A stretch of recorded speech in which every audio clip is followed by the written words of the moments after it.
Welcome to the Tipping Point Show. I'm Jimmy Evans. I'm very excited today to have Bill Koenig joining me. I've mentioned his book, Eye to Eye, on the show many times, and we're going to be talking about it today.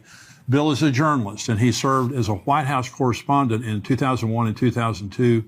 He has a news service called Koenig World Watch Daily. His website has constantly updated stories from a large variety of news sources and can be found at watch.org. I read it daily for world news from a biblical end times perspective. Bill, it's an honor to have you joining me today. Thank you, Jimmy. My pleasure. Well, I just have a lot of admiration for your work, and you are a journalist. Watch.org, I look at it every day, and just because if it's on your site, I know it's good. Thank you. And you have on there a really good end times perspective of what's important and what's going on. Your book, Eye to Eye. Now, this is the book here. Now, the subtitle, Facing the Consequences of Dividing Israel. Okay. So the first time I saw this book and I began to read it, I was dumbfounded because I'm an end times guy. I've kept up with the end times forever. I had no idea that there were this many events that had happened in the United States as a direct result of our foreign policy toward Israel. Why don't you talk about that just a minute? Well, Jimmy, from having served at the White House for 20 years, had the benefit of being there for a lot of activities having to do with the state of Israel, and especially right after I moved to D.C., left Dallas to move to D.C. right after George W. Bush took office. And I continued to notice that when we would have meetings with the Israeli leaders or the Palestinian officials, we would have something major happen in the United States the same day or within 24 hours. And myself and David Dolan, a few other people had watched this. John McTernan had written something about it. And so we started connecting the dots and had the opportunity in early 2001 to write Israel, the Blessing or the Curse. It's out of print. This book, Eye to Eye, took over for where I left off there. And I was amazed just through the research from what I'd seen and what I saw previous to that. 1991, October 1991, George Bush's father is in Madrid, Spain, calling on Israel to give back land they obtained in the Six-Day War. And at the very time he's at a podium in Madrid, Spain, calling for this, the perfect storm was sending 30-foot waves into his home in Kennebunkport, Maine. It wasn't the next day or a week later. It was at that moment he was calling on Israel to give up their covenant land. So I even warned President George W. Bush right after I became a White House correspondent for an incredible period of time and a very biblically important period of time.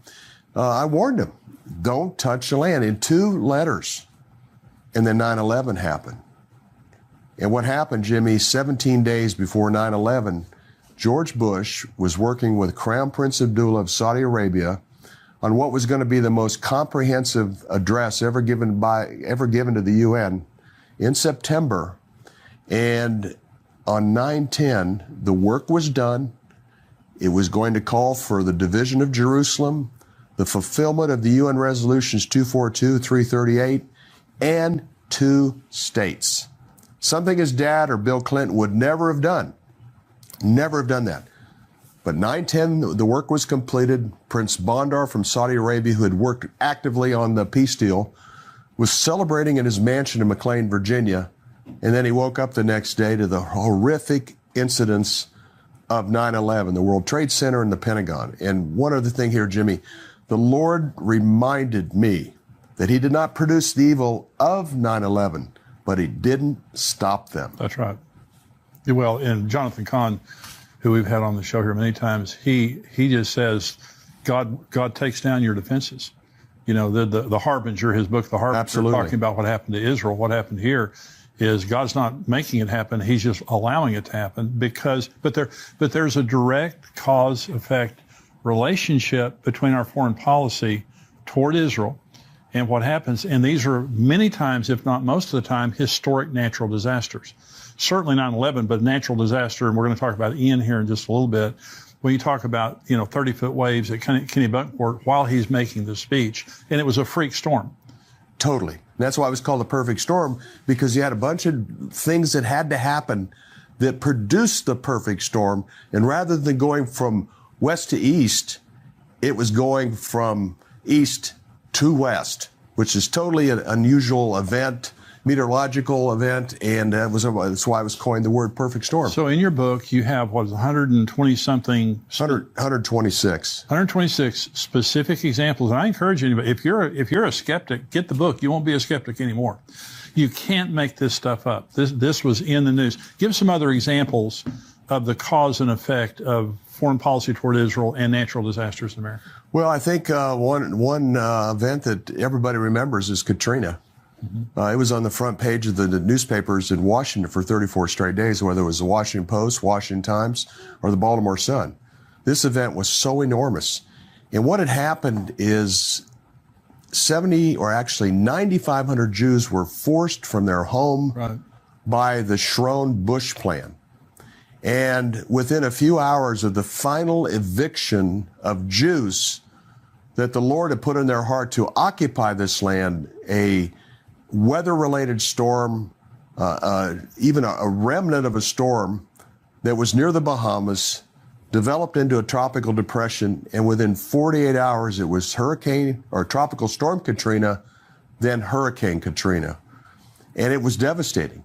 And I had a friend that had been at the White House for quite a few years, 30 years actually, and she said that President George W. Bush never got over the consequences of 9/11 and Hurricane Katrina. That's significant. That's exactly right.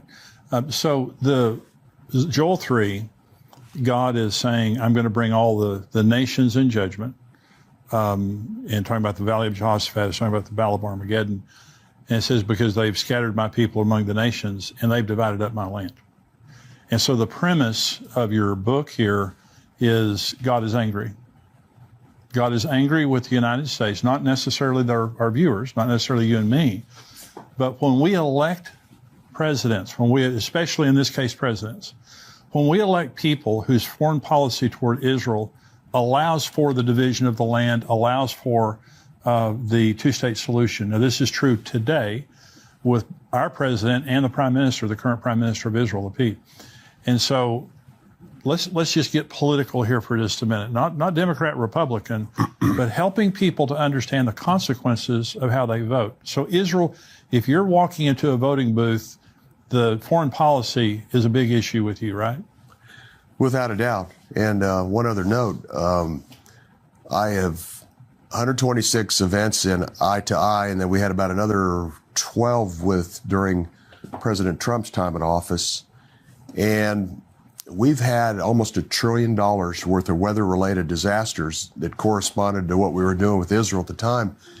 And even beyond that, Jimmy, 9/11 cost us $6 to $7 trillion. Wow. And the coronavirus cost us $6 to $7 to $8 trillion. And both of those have a connection to what we're doing with the land of Israel. So to phrase this is the God of Israel, as you know, the God of Israel gave Abraham, Isaac, and Jacob the land from the Euphrates to the great river, the river in Egypt. Right. And this is the covenant land of Israel. Israel's never occupied that. No. But as you know, this is his land. It's holy land. And no one has the right to divide or partition, as you mentioned in Joel 3. This land is special. It's God's land. Yeah. And anytime someone attempts to create an Arab state in Judea, Samaria, and East Jerusalem, the biblical heartland of Israel, there are consequences. And I also noticed the greater the pressure on Israel to divide this land, the greater the corresponding catastrophe. No, that's very interesting.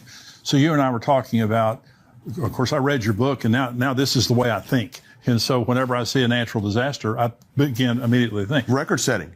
Setting. Okay, right. So there was a couple of years ago, I believe it was in December, a series of tornadoes, the longest tornado in American history.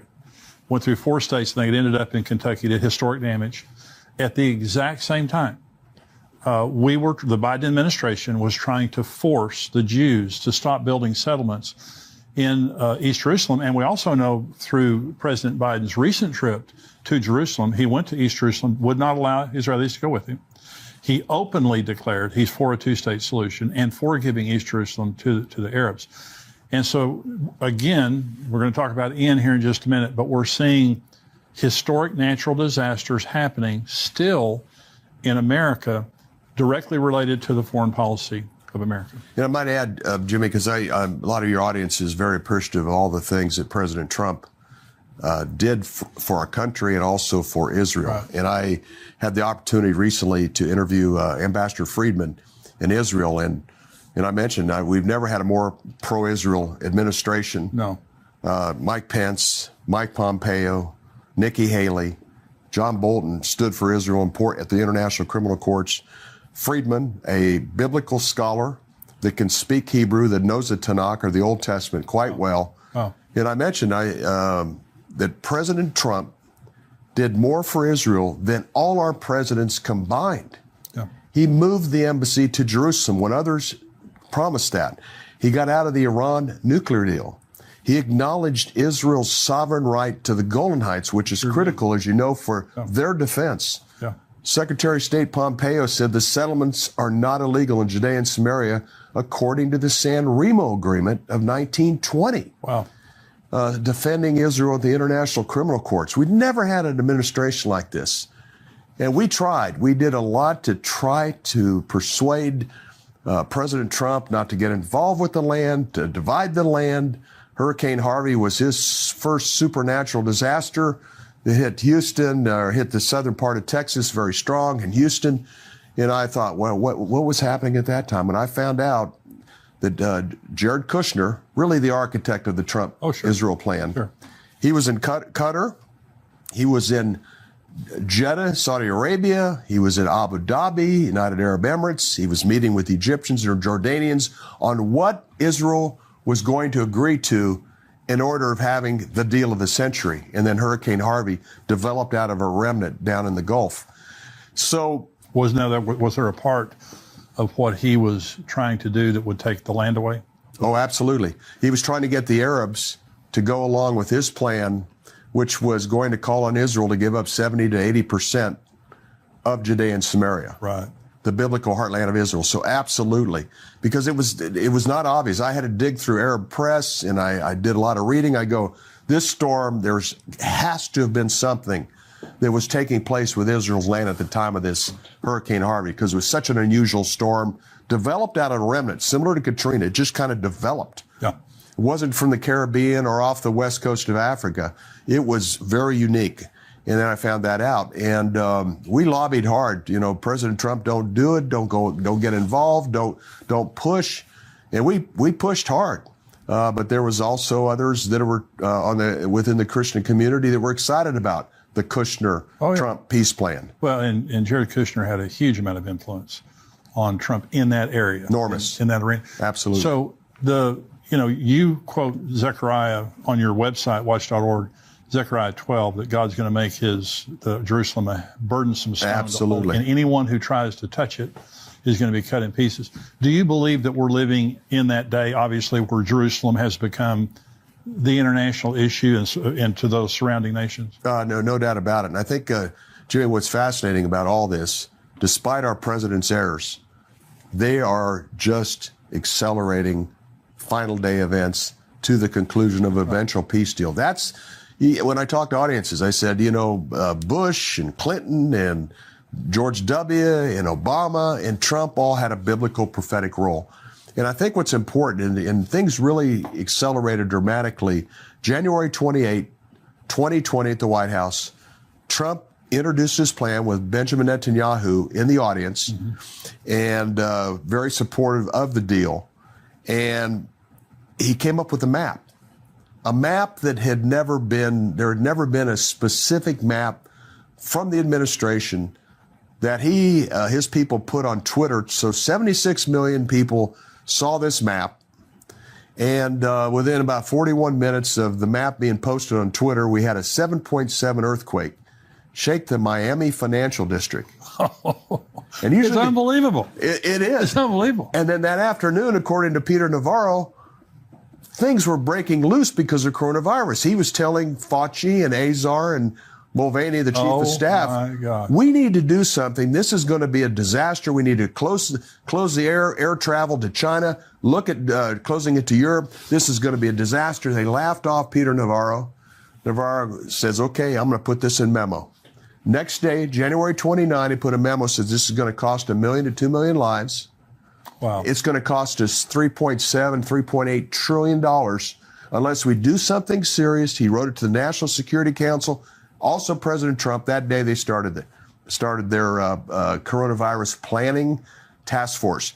What also happened, Jimmy, within 24 to 48 hours, every major leader around the world said, no, we have our plan. There's a Trump plan, but we have our plan, the two-state plan. We want a balance between the Israelis and Palestinians. So you had Merkel, and then you had Johnson, and then you had Macron, the Arab leaders, Erdogan and others.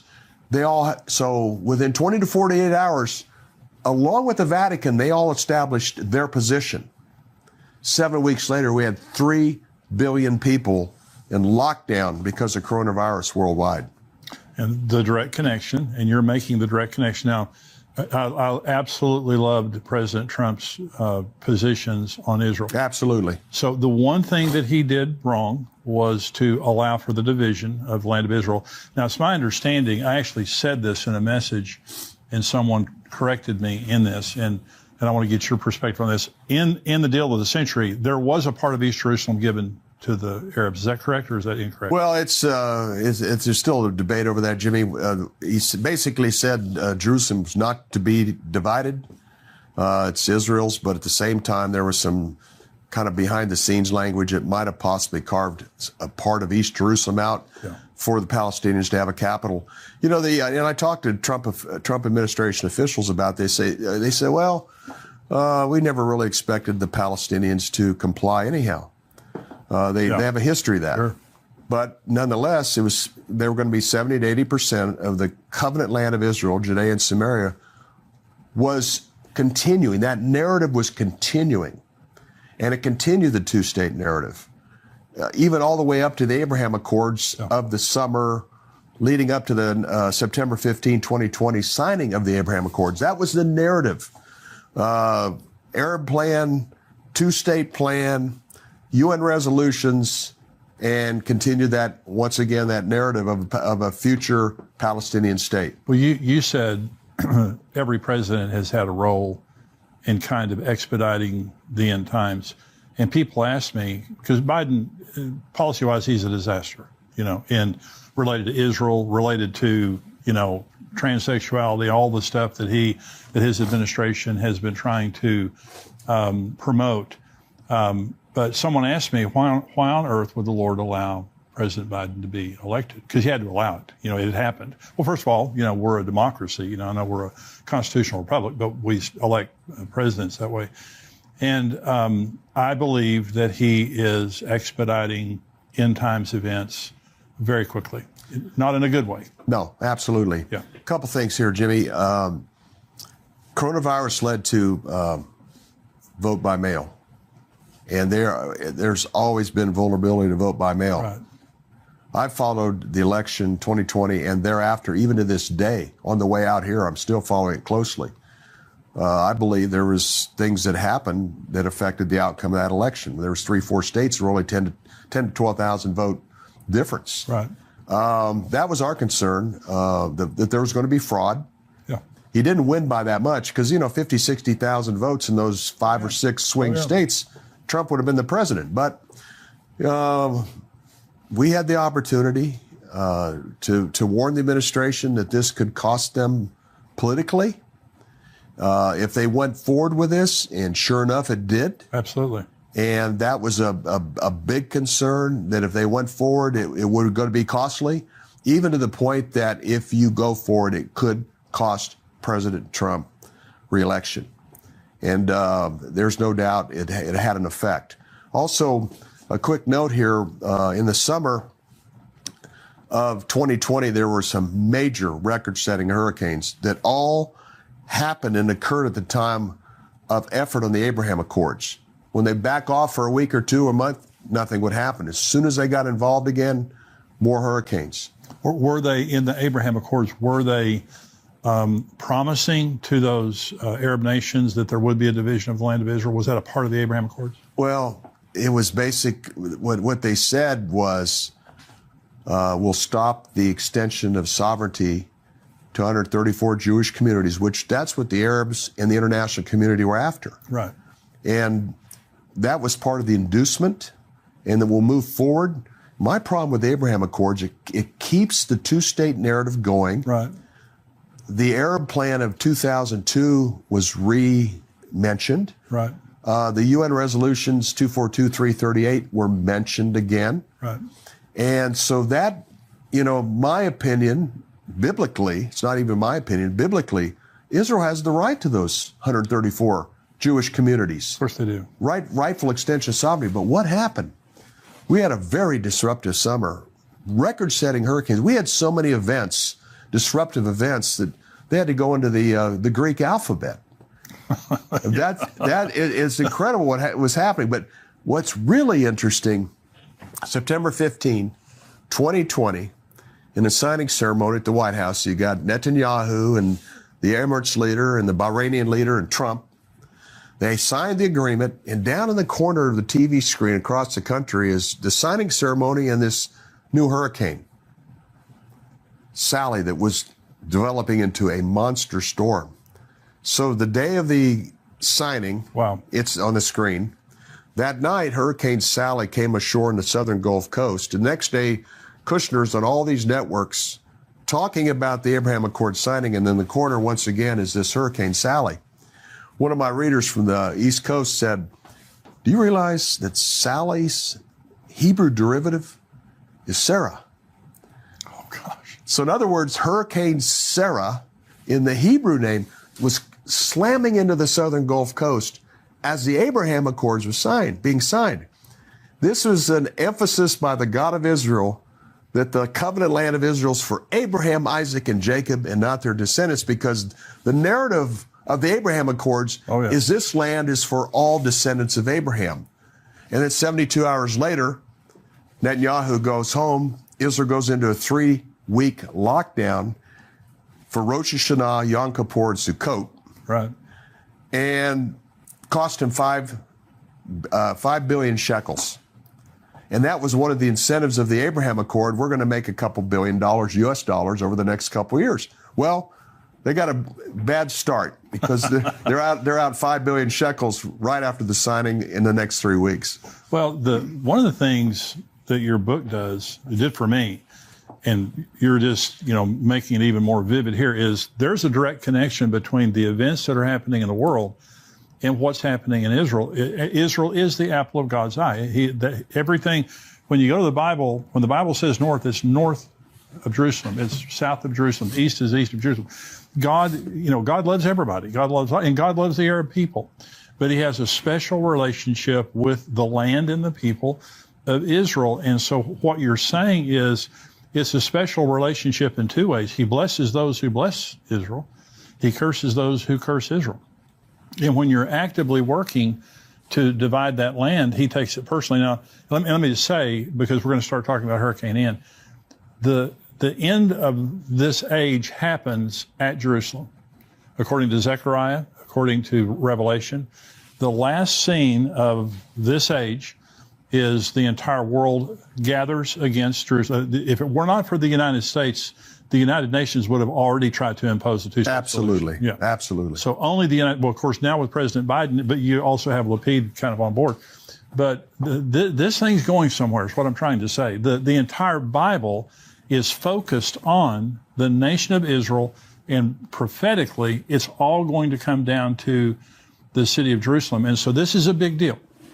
So Hurricane Ian, and we are very aware, and Bill and I have talked about this, of all the suffering and the damage that's going on in Florida right now. It's horrific, and our hearts are with every person, our prayers with every person right now who has suffered or has relatives or loved ones that are suffering because of this. So nothing that we're saying we want to say in any way that's insensitive to what has taken place. But I want to say this at this time. So I want to talk about the cause and effect here. Let's start with Hurricane Fiona, because there's a connection there, and then we'll talk about Hurricane Ian. September 14th, Biden's Middle East envoy, one of his top envoys, is in the Middle East re-establishing, not even re-establishing, but reconfirming Biden's total support of the two-state plan. This is September 14. Within a few hours, Tropical Depression 7 formed. This storm became Fiona. Fiona developed, produced a tremendous amount of rain, sat in Puerto Rico and moved on. And then the following week, the UN meetings. Right. September 21st, Biden's at the UN and reaffirms his administration's commitment to the two-state plan. And this is a time to move forward. The next day, Lapid is at the UN and talks about his full support of the two-state plan.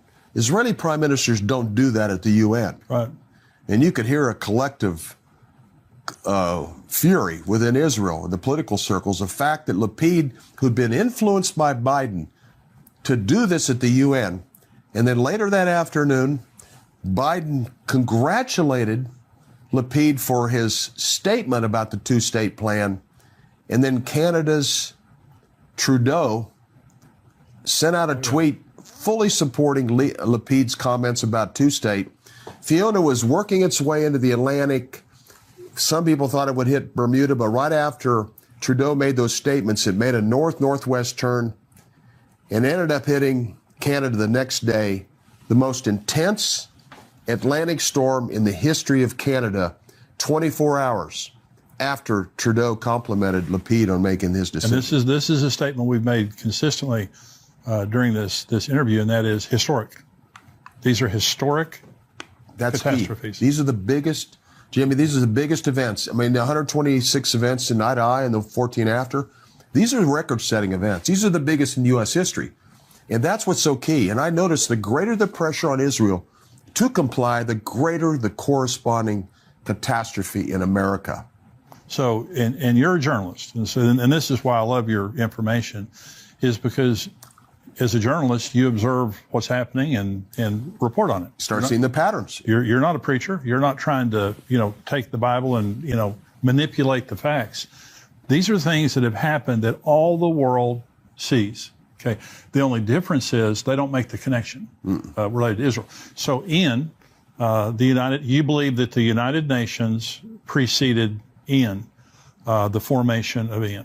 Yeah, between Biden and Lapid's comments, and then Biden's full support to the public of Lapid's comments, early September 23rd, around 5 a.m. in the morning, Tropical Depression 9 forms. This becomes Ian, and it's never the catastrophe or never the event, the weather-related event, whether it's tornado outbreaks, earthquakes, or hurricanes. It's always an event first, like what Biden did, Lapid did, and then the tropical depression forms. Right after. Well, Hurricane Harvey, when it hit, and I have a lot of friends down in that area, and it was just horrific. One of the churches that we're good friends with there, flooded the church, just all the area there. God isn't against Florida. God isn't against Texas. God isn't against Louisiana, or all the places where these events happen. God is against an administration that is elected popularly, but is against an administration trying to put pressure on Israel to divide up the land. And so when you see the historic nature, the horrific, you're talking about the trillions of dollars that these things have cost, you're getting an idea of how angry God is. God's very angry with these, not the people, the individuals of Florida or Texas or anywhere. He's furious at the spirit that is behind these events, because it's anti-Semitism. It is against the Jews having their homeland and having it peacefully, right? That's exactly right. The biblical heartland of Israel. And I re-emphasize that the God of Israel gave the land to Abraham, Isaac, and Jacob and their descendants to occupy. That's right. And he gave the Arab and the Middle East countries a tremendous amount of land. Oh, yeah. And a tremendous amount of natural resources, oil, natural gas. He blessed them enormously. Yeah. But there's this obsession, not only with the Middle East Arab leaders and Shiite and Sunnis, the international community. But that's the beauty of this is, why does a country the size of New Jersey Right. and a city of Jerusalem receive the kind of international attention it receives all the time? And it's remarkable how God has done that. And you mentioned Zechariah 12:3, Jerusalem will become a burdensome stone. Yeah. Every Middle East leader right now and every leader of the world is in favor of dividing the city of Jerusalem. Yeah. And there's enormous consequences. Is there any other capital in the world where there's any serious discussion of dividing Moscow or dividing Tehran or dividing anywhere else? Only Jerusalem. And the Arabs were not interested in Israel, the land of, back then, Palestine. They weren't interested until Israel was interested. And then everybody starts acting like it's something really valuable. It was a wasteland when Israel came back. Absolutely. And now, every time I go back, and we're going back again in December, every time I go back, it's more beautiful all the time. The Jewish control part. Incredible. It's incredible. So, Bill, watch.org is one way that people, and I really do encourage you to look at his website regularly, because it's just full of really important news. I like the way your website's formatted, because it's simple, but it just gives you really great headlines there. Is there any other way that people need to contact you, or just at watch.org? Yeah, watch.org. And also we're developing a site, reach1billion.com. The site is in place. And the purpose of that is we have 1 billion people worldwide that attend replacement theology churches. Yes, they do. That's 100 million in America. Protestants and Catholics have no understanding of the biblical significance of the days we're living in the state of Israel. And then at watch.org, every Friday I put out a weekly summary of world news that's biblically relevant. It's a subscription. And the key is, and it's difficult to keep it to 18 to 20 pages, as you can relate to, Jimmy, but it's just kind of a summary of what's happening Israel, Middle East, biblically related. And then also we focus a lot on domestic issues in the United States that affect us as Christians. Well, thank you, Bill, for being with me. I want you to come back now. Okay? Look forward to it. Because I know that everybody that's watching this. This is amazing. And, Bible prophecy is empirical. It's measurable. It's tangible. It's not some esoteric type of thing that kind of, you get weird and you kind of have to make it up. Israel exists miraculously for the second time, according to Isaiah 11. They exist. The things that the Bible said would happen in the end times are happening, have been happening for 74 years. And so, and what Bill has done in this book, Eye to Eye, I really do encourage you to get this book. If this is something that's interesting to you, let me say this, if you have unbelieving friends or cynical friends, let them read this book, because this is talking about real life issues that are happening right now. These things are happening right now today. And once you've read this book and listened to Bill, it makes you think differently, because when you see these natural disasters that are happening, and then you see what's happening related to Israel, you begin to see there's a direct correlation. And so I do pray for this election that's coming up that people will get out and vote, and that you'll vote according to morals and vote according to values, and not just money and all the things that politicians promise, Republican and Democrat, but vote. And when the presidential election comes up, if we're still here, in 2024, we need to remember that the foreign policy of whoever we elect as President of the United States affects every single individual in a very big way. And when they have bad foreign policy related to Israel, we're all in danger because of that. And so, again, Bill, thank you for being with me. We're going to have Bill back again. Now, we have our subscriber-only portion of the program coming up. I'm going to be answering questions that you guys, subscribers, have written in. If you're not a subscriber, endtimes.com is where you can go. $7 a month, $77 a year. We would love to have you be a subscriber, and you get the entire podcast here. Plus, we have articles and videos that come out all week long talking about end times, talking about things that matter. So if you're not a subscriber, endtimes.com, $7 a month, $77 a year. Now, if you are a subscriber, you cannot watch the entire podcast on YouTube. You have to go to endtimes.com or respond to the email that we sent you as a